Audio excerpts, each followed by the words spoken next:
Assalamualaikum warahmatullahi wabarakatuh. Selamat berjumpa di YouTube channel inilah.com di acara Inilah Berita yang merangkum berbagai berita-berita viral hari ini. Dan langsung saja kita simak berita pertama.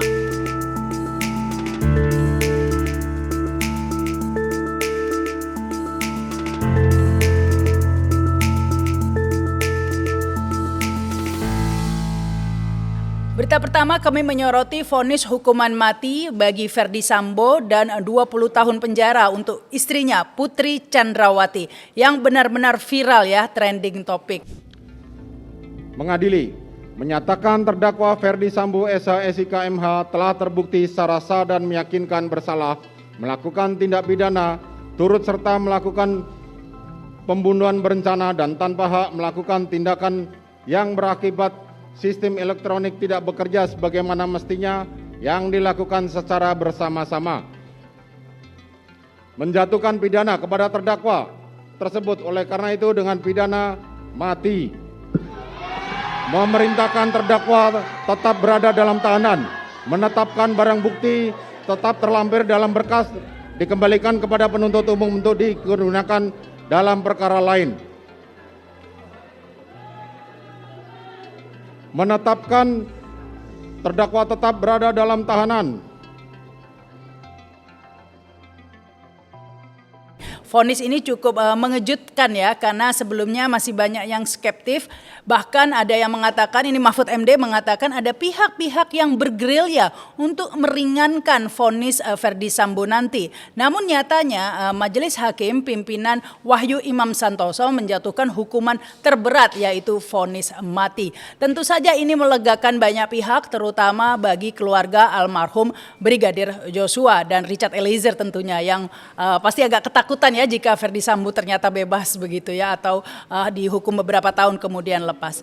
Nah, ini vonis mati ini meskipun banyak yang mendukung, ternyata banyak juga yang mengkritisi ya, karena Ferdy Sambo ini dianggap orang yang tahu banyak rahasia di balik kasus-kasus besar di Indonesia seperti kasus kebakaran Kejaksaan Agung, kasus KM50 dan lain sebagainya. Bukan hanya itu, dalam putusan ini pun tidak terungkap sebenarnya ya apa motif pembunuhan dari Brigadir Joshua itu sendiri, karena dalam fakta persidangan menurut Majelis Hakim tidak terbukti adanya kekerasan seksual yang selama ini didengung-dengungkan sebagai motif pembunuhan. Lantas apakah motif pembunuhan sebenarnya? Nah, ini yang nggak jelas, masih misteri. Oleh karena itu, jika Ferdy Sambo dihukum mati dieksekusi, banyak yang mengkhawatirkan jika banyak misteri-misteri besar yang ikut terkubur nantinya ya. Banyak yang berharap agar Ferdy Sambo ini nantinya bernyanyi begitu, nyanyian yang cukup merdu yang bisa mengungkap semua rahasia-rahasia besar begitu. Nah, ini yang diharapkan banyak pihak. Namun demikian ada juga yang mengkhawatirkan soal vonis hukuman mati ini dikarenakan adanya ketentuan dalam KUHP baru ya. Jika KUHP baru ini diterapkan, maka aturan tentang hukuman mati diatur dalam pasal 100 KUHP baru ya. Dalam pasal itu disebutkan hakim dapat menjatuhkan pidana mati dengan masa percobaan selama 10 tahun dengan memperhatikan dua hal ya. Pertama, rasa penyesalan terdakwa dan ada harapan untuk memperbaiki diri.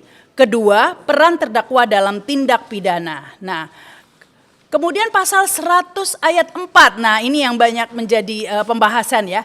Jika dalam masa percobaan 10 tahun itu terpidana menunjukkan sikap terpuji, maka pidana mati dapat diubah menjadi pidana penjara seumur hidup dengan putusan presiden atas pertimbangan Mahkamah Agung. Nah, inilah tentunya jika Ferdy Sambo ini dikenakan ketentuan KUHP baru, bisa saja ini kemudian vonis matinya dalam masa percobaan 10 tahun berubah menjadi seumur hidup. Namun demikian ini terjadi silang pendapat ya. Beberapa pakar hukum mengatakan tidak bisa Ferdy Sambo mengikuti putusannya mengikuti KUHP baru.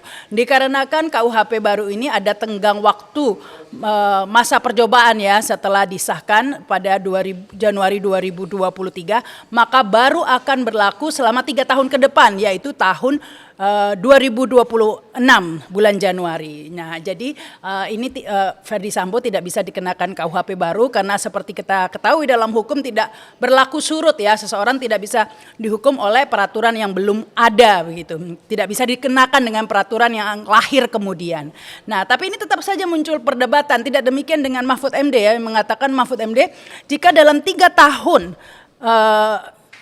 belum dieksekusi dan kemudian KUHP baru berlaku, maka Ferdy Sambo bisa dikenakan KUHP baru begitu ya. Saya sendiri bingung ini ya, sebenarnya seperti apa, mungkin ini menjadi pembahasan yang perlu dicermati oleh pakar hukum di Indonesia ya. Mengingat putusan dari Ferdy Sambo ini memang belum ingkrah ya. Memang putusan saat ini masih menggunakan KUHP yang lama, tapi ini kan prosesnya masih panjang ya, masih ada banding dan kasasi.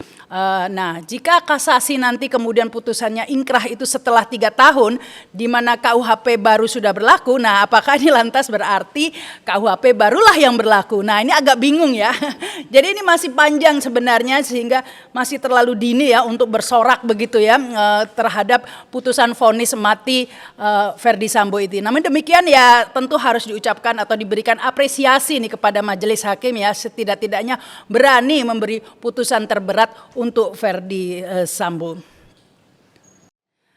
Berita kedua, kita menyoroti masalah kasus hutang piutang ini ya, yang dilakukan oleh mantan Gubernur DKI Anies Baswedan ya dengan Sandiaga Uno. Ini sempat viral beberapa waktu yang lalu, namun kini kembali viral gara-gara ada Fahri Hamzah ini yang mengomentari. Kita ketahui kasus hutang piutang itu sebenarnya sudah clear ya, Sandiaga Uno-nya sudah mengikhlaskan katanya, sementara Anies Baswedan juga sudah mengklarifikasi bahwa yang terjadi sebenarnya bukan hutang piutang seperti itu, perjanjiannya adalah hutang akan dianggap lunas jika kemudian sudah terpilih menjadi gubernur dan wakil gubernur. Nah, dengan demikian hutang tersebut sudah lunas. Tapi ini Fahri Hamzah mengangkat kembali isu ini ya dengan mengomentari bahwa apa yang dilakukan dalam perjanjian tersebut itu adalah sebenarnya semacam permufakatan jahat begitu ya. Karena ini menunjukkan ada perencanaan korupsi ya. Karena hutang piutang sebesar 50 M kemudian dianggap lunas setelah berkuasa. Itu artinya ada seperti keinginan untuk menggunakan kekuasaan sebagai kompensasi membayar hutang 50 M. Itu yang disoroti oleh Fahri Hamzah sehingga ini kemudian kembali viral. Namun demikian Fahri Hamzah mengatakan tidak khusus spesifik mengkritisi atau menyoroti Anies Baswedan, tapi lebih secara umum tentang pembiayaan ilegal dalam pemilu ya. Bahkan Fahri Hamzah menginginkan agar KPK turun tangan ya untuk menangani perjanjian-perjanjian seperti ini katanya ya. Karena kok sampai kompensasinya itu adalah kekuasaan ya, kayak kemana saja Fahri Hamzah ini. Sebenarnya kasus yang lebih besar dari ini banyak ya, bahkan biasanya hutangnya bukan ke perseorangan seperti Sandiaga Uno, ke oligarki malah ya, masa nggak tahu sih. Berita ketiga, kami menyoroti pengangkatan mantan Ketua KPU Arief Budiman ya sebagai Komisaris PT PLN Indonesia Power ya. Ini banyak mengundang komentar ya, karena banyak yang menganggap sebenarnya Arief Budiman ini dipertanyakan begitu ya kapasitasnya untuk menjadi komisaris PLN tentang pengetahuannya tentang kelistrikan begitu ya. Apalagi kalau misalnya relawan mungkin itu sudah jelas ya, balas budi mungkin alasannya. Tetapi ini KPU, nah balas budi atas jasa apa ini kan yang dipertanyakan orang. Budi Arief Budiman ini terhadap penguasa ya sehingga diganjar, bukan Ganjar Pranowo ini, diganjar atau diberi hadiah begitu ya sebagai komisaris PLN Indonesia Power. Hal itu membuat nama Arief Budiman kembali trending topik ya, dibahas, bahkan foto-fotonya ketika menduduki kardus gitu, kardus digembok ini kembali viral ya. Kita tahu pada 2019 lalu pada Pilpres, Arief Budiman ini adalah sosok yang juga mensosialisasikan ya penggunaan kardus ya sebagai kotak suara pada pemilu 2019 lalu. Saat itu Arief Budiman berusaha meyakinkan banyak pihak bahwa kotak kardus itu cukup kuat dengan cara menduduki kardus ya dengan tubuhnya yang tambun menduduki kardus tersebut dan terbukti kardusnya masih kuat katanya ya. Ini foto itu kembali viral ya, banyak yang mengkritisi. Tapi ternyata bukan hanya Arief Budiman saja ya yang diangkat sebagai komisaris. Di situ ada juga ada Lukmanul Hakim sebagai komisaris PT PLN Indonesia Power yang saat ini masih tercatat sebagai staf khusus wakil presiden. Berita keempat kita menyoroti berita yang viral ya beberapa hari terakhir ini ketika ada sebuah mobil Fortuner ya yang bergaya seperti koboi jalanan ya, melawan arus, menabrak, kemudian merusak dengan senjata tajam dan airsoft gun ya, merusak mobil Brio di Jalan Senopati Jakarta. Ya aksi ini tentu saja menjadi sorotan, bahkan Mahfud MD juga mempostingnya ya di Twitter ya. Untung saja ini pihak kepolisian langsung menangkap, menetapkan sebagai tersangka dan menahannya. Nah, ini kemudian kembali menjadi pembahasan ketika akhirnya polisi justru memulangkan ya ini Giorgio Ramadan ini. Ya, polisi beralasan pemulangan itu dikarenakan Giorgio Ramadan ini dikenakan pasal 406 KUHP ya, yang ancaman hukumannya di bawah 5 tahun. Bunyi dari pasal tersebut adalah barang siapa dengan sengaja dan melawan hukum menghancurkan, merusakkan, membikin tak dapat dipakai atau menghilangkan barang sesuatu yang seluruhnya atau sebagian milik orang lain diancam dengan pidana penjara paling lama 2 tahun 8 bulan atau pidana denda paling banyak Rp4.500 ya, karena ancaman hukumannya ringan ya di bawah 5 tahun, maka Giorgio Ramadan ini dipulangkan. Namun demikian ini menuai banyak protes, mengapa dipulangkan dan mengapa ancaman hukumannya ini kok ringan ya, cuma 1 pasal, biasanya kan sampai berlapis-lapis begitu ya.